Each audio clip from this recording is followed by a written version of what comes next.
आप देख रहे हैं देश लाइव, देश की आवाज।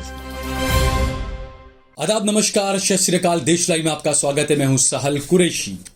2000 करोड़ रुपए का सट्टा किंग, सट्टा आरोपी, जिसे किसी राज्य की पुलिस ने वांटेड बताया हो, अगर वो आरोपी उसी राज्य में गवर्नर हाउस में बैठकर, गवर्नर के साथ बैठकर, अपने पूरे परिवार के साथ बैठकर भोजन कर रहा हो, भोज ले रहा हो और अपना सह परिवार उसका साथ में हो, तो आप क्या कहेंगे? चौकीदार सो रहा है, यही कहेंगे आप? क्योंकि यह मामला है गुजरात का। गुजरात के कुछ ठग अभी लगातार कुछ दिनों से सुर्खियों में आ रहे हैं।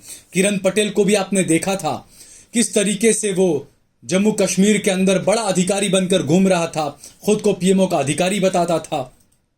ये जो राहुल गांधी ने कहा था, जो मोदी वाली बात को लेकर जब उन्हें अपनी सांसदी चली गई, कभी कभी लगता है कि राहुल गांधी की क्या कुछ बातें सच है।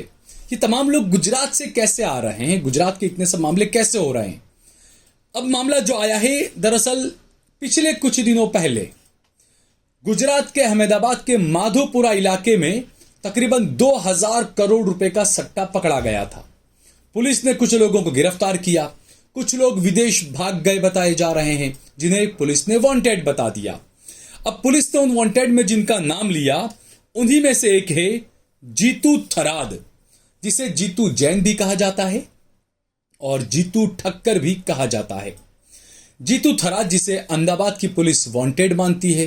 अहमदाबाद की पुलिस के रिकॉर्ड के अंदर कई सारे मामले भी दर्ज हैं जीतू थराद उर्फ जीतू जैन और जीतू ठक्कर के नाम पर, और अहमदाबाद की पुलिस जीतू थराद को वांटेड बताती है।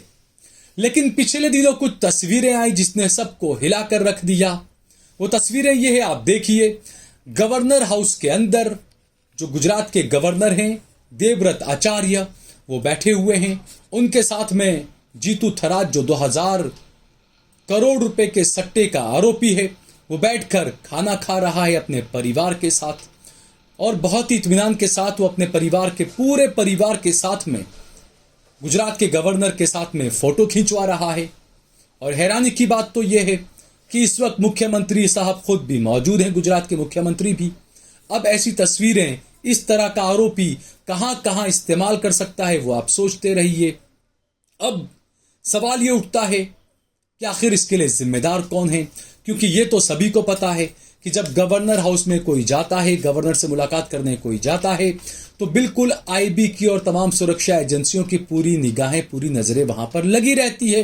तो ऐसे में इतना बड़ा 2000 करोड़ रुपए के सट्टे का आरोपी गवर्नर हाउस के अंदर आता है, सह परिवार आता है, खाना खाता है, फोटो खिंचवाता है, दुबई से आता है यहां पर वो वांटेड, और वापस चला जाता है। तमाम जांच एजेंसियां, आईबी क्या सो रही थी? क्या चौकीदार के राज में ये सभी अधिकारी सो रहे थे? सवाल उठना तो लाजमी है कि आखिरकार ये तमाम अधिकारी चौकीदार के राज में क्या कर रहे थे? क्या वो सो रहे थे कि इतना बड़ा एक आरोपी आता है जिसे अहमदाबाद की पुलिस वांटेड मानती है? बताया जाता है कि जो जीतू है उसकी यूरोप में भी कई सारी प्रॉपर्टियां हैं, कई सारे उस पर केस चल रहे हैं। तो यहां पर मैं बिल्कुल ये कहूंगा कि इसमें हम मुख्यमंत्री को और गवर्नर को तो दोषी नहीं मान सकते, क्योंकि मुख्यमंत्री के पास में ऑफिस में, घर पर, गवर्नर के ऑफिस में, घर पर कई लोग मिलने का सिलसिला चलता रहता है, कई सारे मेहमान आना जाना लगा रहता है। लेकिन बिल्कुल उनके जो अधिकारी हैं, सुरक्षा अधिकारी, उनकी बिल्कुल यहां पर जिम्मेदारी बनती है कि इतना बड़ा वांटेड आरोपी आया, उसने खाना खाया, अपने परिवार के साथ आया। सबसे पहली बात तो यह कि वो दुबई से अहमदाबाद आया कैसे? क्या एयरपोर्ट पर किसी को कुछ पता नहीं था? क्या पुलिस महकमा सो रहा था? या इसी तरह जिस तरीके से किरण पटेल ने बड़े बड़े अधिकारियों के साथ में, बड़े बड़े नेताओं के साथ में अपने फोटो खिंचवाए, तो क्या उससे पुलिस वाले कहीं डर रहे थे? इससे यह भी एक बड़ा सवाल है। तो जांच अधिकारियों पे कहीं ना कहीं अब सवाल उठने लगे हैं कि आखिरकार इतना बड़ा आरोपी दुबई से आ जाता है अहमदाबाद, उसके बाद वो गवर्नर हाउस जाता है, अपने परिवार के साथ वहां खाना खाता है, मुख्यमंत्री के साथ मिलता है, फोटो खिंचवाता है। अब इन फोटो का वो कहां का किस तरीके से लोग इस्तेमाल करते हैं, ये हम समझ सकते हैं। तो अहमदाबाद पुलिस की वांटेड की लिस्ट का यह आरोपी आराम से इत्मीनान से घूम रहा है, सिस्टम सो रहा है। क्या यही गुजरात मॉडल है? अब जीरो टॉलरेंस की आप बात करते हैं, आप कहते हैं कि गुंडों को मिटा देंगे, जो लोग गलत कर रहे हैं उन्हें मिटा देंगे। तो ये जो 2-2 हजार करोड़ रुपए का सट्टा पकड़ा जा रहा है, उसके आरोपी गवर्नर हाउस में बैठकर खाना खा रहे हैं, मुख्यमंत्री के साथ में खड़े होकर फोटो खिंचवा रहे हैं। तो ये किसकी नाकामी है? क्या ये गुजरात मॉडल है? और जैसा मैंने बताया पहले, किरण पटेल जो था वो भी गुजरात का ही था, ये जो जीतू थराद है ये भी गुजरात का है। तो ये सवाल उठना लाजमी है दोस्तों, और इसीलिए मैं कहता हूं कि आखिरकार इस देश के अंदर चल क्या रहा है। सवाल बार बार यही उठता है कि क्या चौकीदार के राज में तमाम अधिकारी क्या सो रहे हैं? और जैसा मैंने बताया, किरण पटेल का नाम, एक और नाम भी आपको बताते हैं जिसने मोदी के करीबी सांसद को लोन दिया था। आप उस संजय सिंह को याद कर लें, काफी सुर्खियों में रहा कि वो नेताओं को लोन दिया करता था, लेकिन खुद बैंक का डिफॉल्टर था। कई सारी बैंकों उसने करोड़ों रुपए के लोन लिए थे, जबकि बीजेपी के सांसदों को वो लोन दिया करता था।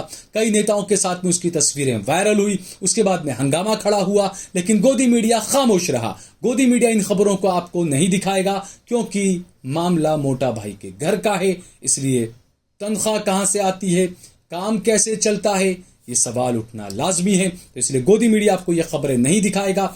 हम आपको ये खबरें हमेशा दिखाते हैं कि किस तरह से मेन स्ट्रीम मीडिया में जो सवाल उठाने जाने चाहिए, जो खबरें उठाई जानी चाहिए, जो खबरें दिखाई जानी चाहिए, जिन खबरों से सीधा जनता का सरोकार है, जो खबरें जनता देखना चाहती है, वो खबरें मेन स्ट्रीम मीडिया, गोदी मीडिया आपको नहीं दिखाएगा। गोदी मीडिया, मेन स्ट्रीम मीडिया आपको वही खबरें दिखाएगा जो ऊपर से उनके आकाओं ने उनको बताया है। लेकिन हम आपको देश लाइव पर वो तमाम खबरें दिखाते हैं जिसका सीधा सरोकार आपसे जुड़ा हुआ है। जो खबरें गोदी मीडिया से गायब है, वो खबरें देश लाइव के जरिए हम आपको दिखाने की पूरी कोशिश करते हैं। अगर आपको ये वीडियो पसंद आया हो तो इस पर कमेंट करें, इसे लाइक करें, इसे ज्यादा से ज्यादा शेयर करें। अगर आपने हमारा चैनल देश लाइव सब्सक्राइब न किया हो तो हमारे चैनल को जरूर सब्सक्राइब करें। हम हमेशा आपके सहयोग की उम्मीद रखते हैं, आपसे अपील करते हैं, ताकि इसी तरह की अच्छी खबरें, आपसे जुड़ी हुई खबरें, जनता की जो सरोकार की खबरें हैं, जो सरकारों की पोल खोलने वाली खबरें हैं, वो देश लाइव पर हम आप तक पहुंचा सकें। इसके लिए हमें ज्यादा से ज्यादा संसाधनों की भी जरूरत पड़ती है। इसलिए हमारा ज्यादा से ज्यादा सहयोग करें, समर्थन करें।